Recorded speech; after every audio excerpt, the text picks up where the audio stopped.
So everybody's talking about Hamilton. As you know, Mike Pence takes his family to the play. There's some booing from the audience. The cast members read this lecture going after the new administration. This is all anti-Donald Trump. And I must say, Pence was very gracious about it, said he wasn't offended, whereas Donald Trump, a little bit more confrontational, said he wanted an apology. There's something much bigger going on here than what I saw as the rudeness of going after a guy in the audience less than 2 weeks after an election. They haven't taken office yet, and now you have the cultural icons of this country, not just the cast of Hamilton, but Gigi Hadid, this prominent model at the American Music Awards, doing a really, I would say, mean impersonation of Melania Trump, mocking her accent and her demeanor. What did Melania do to deserve this? She's not somebody who really seeks the political spotlight. And so in these inappropriate venues, you have, these liberal entertainers, kind of trying to pander to their base by saying, we don't like Donald Trump. We just had an election. 60 million people voted for Donald Trump. I get the fact that many in the country, in the media and entertainment elsewhere, are not happy about that.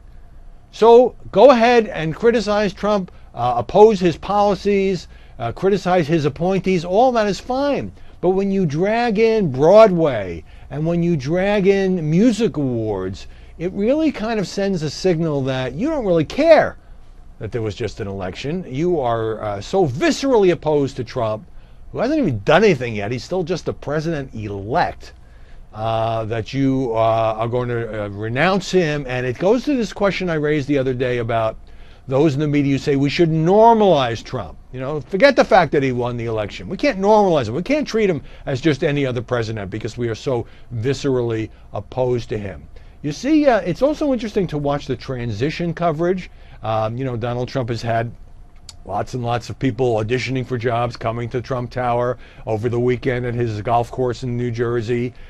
So at first, the complaint from the mainstream media was, well, Trump's not moving quickly enough. Why hasn't he made more appointments?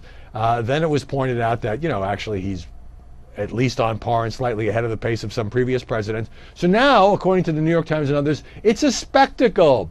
All these people coming, and rather than doing this in secret, they're being quite open about the fact that, whether it's Mitt Romney or Rudy Giuliani, and others, Mad Dog Mattis, isn't it fitting that a general with the name Mad Dog might be part of this administration? They're doing it quite openly, and as the president-elect who doesn't have a long background in politics, who doesn't have a government in exile, who genuinely wants to meet some of these people and figure out who would work best in those cabinet positions and in the White House itself. So now it's a spectacle, it's a show, it's The Apprentice. Talk about can't win. Now, again, I'm fine with criticizing, whether it's Jeff Sessions at the Justice Department or Michael Flynn for National Security Advisor, deal with facts, deal with the merits.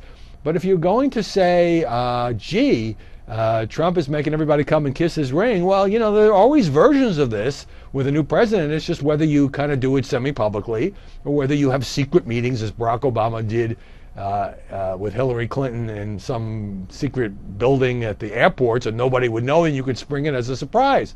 Now, it is interesting that Donald Trump hasn't yet held a news conference, that he hasn't gone out and given any speeches, that he's basically devoting all his time to assembling a government, because you'd think he'd want to be a little more public. I mean, this is a guy who feeds off the crowds and the energy and all of that. But at the same time, Trump knows something.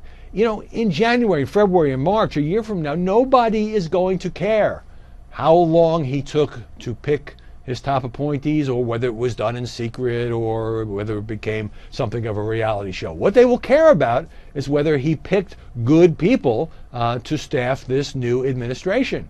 And so if he wants to devote most of his time right now to drilling down on making those picks and not performing so much on the public stage, I think he's entitled to do that. I just have the impression that the deeper we get into this transition, the people in the media, in entertainment, and just in the country who didn't want Trump to win, who thought he wasn't going to win, who were envisioning a Hillary Clinton presidency, on some level they need not to suddenly be behind Donald Trump, but at least to accept him as the 45th president and to say, that while we'll oppose him on things we disagree on, it would be nice if he succeeded on behalf of the country.